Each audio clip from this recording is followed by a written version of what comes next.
Hi friends, welcome to our YouTube channel నాతో నేర్చుకో.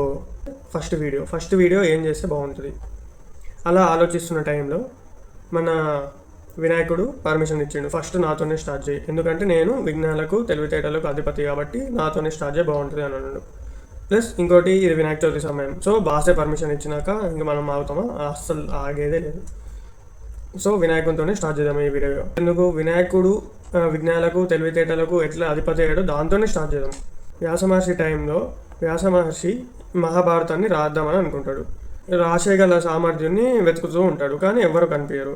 So అదే టైంలో వెళ్ళి బ్రహ్మదేవుని కలుస్తాడు. ఓ బ్రహ్మ, నాకు మహాభారతాన్ని రాసేయగల సామర్థ్యుడు ఎవరు కనిపించట్లేదు అని అడుగుతాడు. బ్రహ్మదేవుడు ఏం చెప్తాడంటే, నువ్వు వెళ్ళి ఒకసారి వినాయకుడిని కలువు అని అంటాడు. సో తర్వాత మన వ్యాస మహర్షి వినాయకుని దగ్గరికి వెళ్ళి ఇలా మహాభారతం రాయాలి అని చెప్తాడు. దానికి వినాయకుడు ఏమంటాడంటే, ఒక షరతు పెడతాడు. ఎప్పుడైతే మీరు మహాభారతం శ్లోకాలు ఆపకుండా చెప్తారో నేను అప్పుడే రాయడానికి ఒప్పుకుంటా అని అంటాడు. దానికి రిటర్న్లో వ్యాస మహర్షి ఇంకో షరతు పెడతాడు. అదేంటంటే, ఓకే దానికి నేను ఒప్పుకుంటా, నువ్వు శ్లోకాలు రాయకన్నా ముందే నువ్వు అర్థం చేసుకొని రాయాలి అని అంటాడు.